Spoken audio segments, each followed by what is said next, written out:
Magandang umaga sa inyong lahat.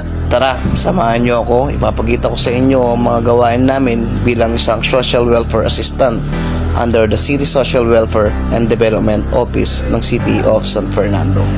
At ayan, nakapag-in na tayo. Diretso na tayo doon sa lugar na ating pupuntahan sa May de la Paz Norte ng City of San Fernando, Pampanga.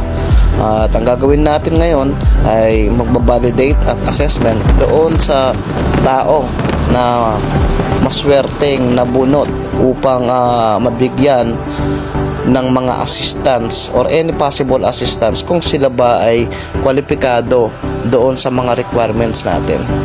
So ayan, dahil wala pang tao sa barangay at tayo na lang muna ang pumunta, naglakad mag-isa patungo doon sa lugar kung saan tayo magi-interview doon sa pamilya na kailangan nating i-assess.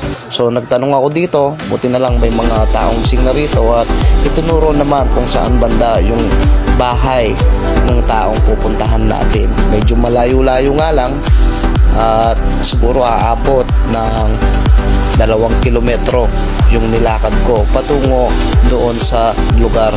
At ito nga pala ay kasama sa trabaho natin, kahit boy parang bulubundukin pa yan, part ng trabaho natin ang maglakad kahit gaano pa kalayo yan, kahit sobrang tirik pa niyan, kakayanin natin upang makita lang natin yung mga taong nangangailangan at kailangan natin tulungan. Buti na lang andyan si kuya, tinanong ako kung saan ako pupunta at sinabay na rin ako upang maturo na rin yung bahay na tinutungtungan nung kliyenteng pupuntahan natin. At meron pa ditong isang tao na tumulong para hanapin ang kliyente natin. So hanggang sa matungtong na namin, nakausap ko yung mga kamag-anak at kapitbahay nung kliyente. Dito ako naglumo. Napag-alaman ko na may sakit pala sa pag-iisip yung nanay at pangalawang bunsong anak nito. At nung nakita na nga natin yung taong hinahanap natin ay may dalang pamalo at kinuha na lang ito ng kamag-anak upang hindi makapanakit dahil nga mainit ang ulo ni nanay. So buti na lang sa ganitong mga sitwasyon ay sanay na tayo at kaya naman natin i-handle yung mga ganitong sitwasyon.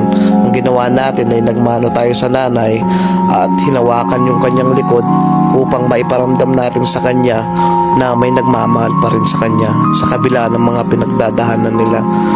Dahil nga hindi natin makausap ng maayos si nanay, ang in-interview na lang natin ay yung panganay na anak ni Nanay Sinaida. At habang ini-interview ko nga ang pinakamatandang anak ni Nanay Sinaida ay naramdaman ko kung gaano kahirap yung pamumuhay nila at dinadanas nila sa pang-araw-araw na buhay. At dito labis akong nalungkot nung nakita ko yung kabuuan ng bahay nila. Halos nagkasira-sira na doon sa may bandang likuran at maraming mga nakakalat na mga basura. Halatang hindi na nalilinis ng maayos dahil nga sa mga sitwasyon nila.